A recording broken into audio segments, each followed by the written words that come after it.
안녕하세요 여러분, 미국 주식으로 우리나라 부자되게 매주 어릅니다. 오늘의 미국 증시 주간 전망과 그리고 장단기 금리 차에 대해서 얘기해 보도록 하겠습니다. 특히나 현재 10년물과 3개월물의 채권의 금리 차는 쭉쭉 빠지면서 0.57%까지 하락한 모습을 보여주고 있습니다.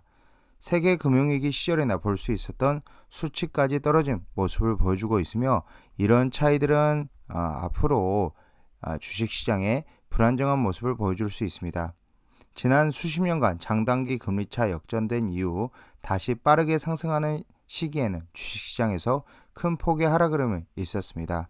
이렇게 장단기 금리차 2000년도 이후에 상승하면서 다시 주식시장이 빠지기 시작하였고, 2008년에도 역시나 10년물과 3개월물의 차이가 빠르게 회복이 되면서 상승하면서 주식시장이 하락하는 모습을 보여줬습니다. 닷컴 버블 시기에도 주식시장의 조정기와 장단기 금리차 상승하는 모습을 보여줬으며, 세계의 금융위기 시절과 코로나 팬데믹 시절에도 거의 일치한 모습을 보여주었습니다. 단순히 과거의 기록만 살핀다면 진정한 위기는 장단기 금리차가 다시 플러스로 전환되는 시기이다라고 봐주시면 되고요. 여기서 보시면 10년물과 3개월물의 차이에서 이 회색 음영 처리된 부분이 경제 위기가 왔던 구간입니다. 즉 현재 장단기 금리차가 마이너스를 가리키고 있기 때문에 이게 플러스로 돌아서면서 금융위기, 한 번 더 주식이 빠질 수 있다라고 보면 되고요.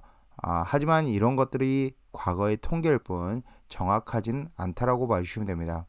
단순 참고용으로만 봐주시면 되는데, 일단 과거의 기록만 살핀다면 진정한 위기는 장단기 금리차가 다시 플러스로 전환되기 시작하는 순간에 발생이 될 수도 있다라고 봐주시면 되고, 물론 과거의 기록이 미래에도 동일하게 반복된다라는 법칙이 없기 때문에 이번에는 어떻게 될지는 아무도 모르는 상황입니다. 하지만 너무 긍정적으로 주식시장을 바라기보다는 예전에 이런 사례들을 토대로 좀 더 현금 비중을 가져가면서 지금 현재 보수적으로 여전히 투자하는 게 유효하다라고 봐주시면 됩니다.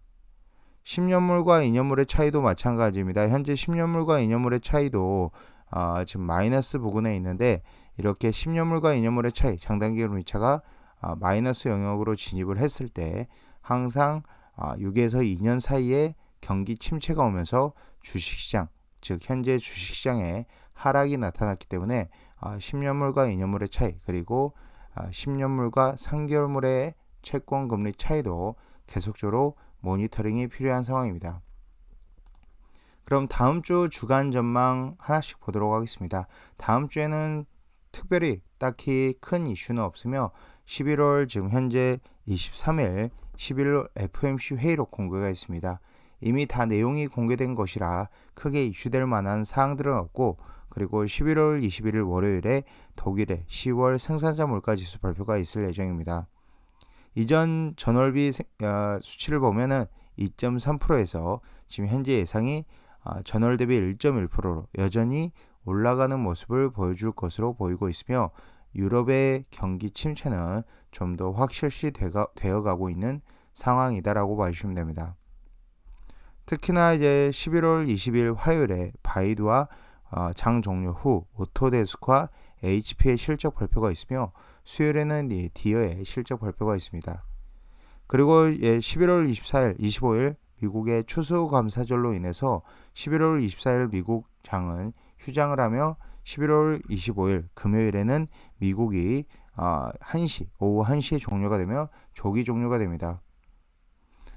다음 주에는 특별히 주목할 만한 큰 이슈 그리고 경제 지표는 없기 때문에 큰 폭의 하락이나 큰 폭의 상승보다는 좀 더 현재 레벨에서 플러스 마이너스 1.5% 내외로 움직이는 장세가, 어느 정도의 박스권 장세가 진행이 되지 않을까라고 보고 있으며, 12월 FOMC나 CPI가 좀 더 중요해 보인다. 그 12월 FOMC나 CPI까지는 박스권 장세를 이어갈 가능성이 가장 높아 보입니다. 이외에도 추가적으로 이제 알리바바와 엔비디아에 대해서 간단히 종목에 대해서 보도록 하겠습니다. 이번에 알리바바 제가 이제 실적 발표 전, 이렇게 상승이 나오기 전 선침해를 통해서 여러분들께 올려드렸었습니다. 특급 팬 채널을 통해서 올려드렸고, FNG도 50% 물량 매도 후에 홀드하는 모습을 보여줬고 실적 발표 전 선침해로 71.91불에 매수를 했습니다. 물론 지금 현재 모두 익절한 구간인데 현재 레벨에서 80.48달러 여전히 저평가 구간에 있는 알리바바입니다. 알리바바의 실적은 매출액은 1% 하회, 에비타는 13% 상회했으며 22년 4분기 매출액은 전년비 7% 증가, 그리고 에비타는 36% 증가 예상을 하고 있으며 컨센 대비 상회를 한 모습입니다. 특히나 이제 매출 성장률 둔화 국면은 지금 뒤로 하고 향후 제로 코로나 완화 가능성에 실적 반등이 기대가 된다라고 봐주시면 되고요. 워낙 고점 대비 하락률이 크기 때문에 70%가 넘는 하락률이 나와 있는 상태이기 때문에 지금 현재 알리바바의 상승 여력은 여전히 높다라고 저는 보고 있습니다. 현재 제로 코로나 봉쇄는 경쟁사 대비 물류 차질 야기하며 점유율 하락 요인이나 11월 초 이후 제로 코로나 완화 정책은 23년 중국 커머스 매출 회복에 긍정적이며, 또한 외국 기업 책임법에 대한 상장 폐지 리스크도 최근 회계감사 종료되며 완화 전망되고 12월 달에도 좋은 소식이 나올 것으로 기대를 하고 있습니다. 단 현재 경쟁사와의 우려는 여전히 존재하며 앞으로 성장성은 크게 보이지 않을 것으로 보인다는 점에서 계속적으로 들고 가기에는 조금은 불안하다. 하지만 저평가 구간, 충분히 중장기적인 관점에서 매출 회복 가능성 고려 시 저평가 구간에 있다라고 보고 있습니다. 딱 한 가지 이제 중국 주식이란 점 좀 불안하긴 하지만 그래도 앞으로 워낙 고점 대비 하락률이 큰 항생 지수에 포함되어 있기 때문에 충분히 반등 여력도 크다라고 보고 있습니다. 다음으로는 이제 알리바바에 대해서 보았고, 그 다음으로는 이제 엔비디아입니다.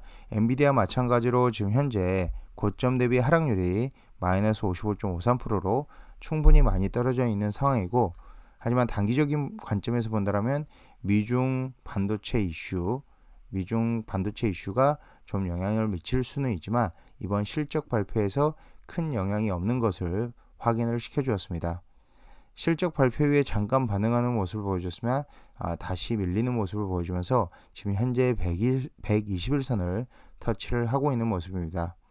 하지만 중장기적인 관점에서 좀 시간을 가지고 가져가기에는 역시나 반도체 종목에서는 매력적인 종목이다라고 보고 있으며 시간은 좀 걸릴 수 있다라는 점 참고로 봐주시면 될 것 같습니다.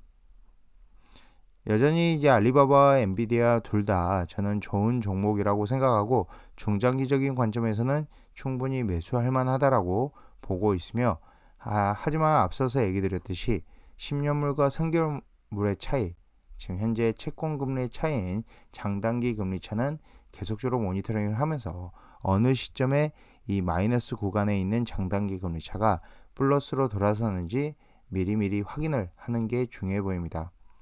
이전의 통계들을 무작정 무시할 수는 없기 때문에 그래도 이전 통계를 토대로 플러스로 돌아서는 구간들에 대해서는 좀 주의를 해가면서 지금 앞으로 주식을 투자를 해야 될 것으로 보고 있으며, 경기 침체 우려가 올해 4분기나 내년 1분기에는 더 커질 수 있다는 점 봐주시면 되고요. 저는 올해 4분기나 내년 1분기가 주식시장의 바닥 지점이 올 수 있다라고 여전히 보고 있기 때문에, 물론 인플레이션이 꺾이는 모습을 보여주고 있지만 여전히 주식시장의 바닥은 남아있을 가능성이 있다라고 보고 있기 때문에 충분히 보수적으로 투자를 해도 좋다라고 보고 있습니다. 지금까지 비주얼 영상 시청해 주셔서 감사드리고요. 지금 현재 목요일 휴장 그리고 금요일 지금 현재 조기 종료 예정인 점 참고로 봐주시면 될 것 같습니다. 지금까지 비주얼 영상 시청해 주셔서 감사드리고요. 앞으로도 비주얼 영상 많은 시청 부탁드리겠으며, 제 영상이 마음에 드셨으면 많은 좋아요와 구독과 알람 설정 부탁드리겠습니다. 감사합니다. 비주얼이었습니다.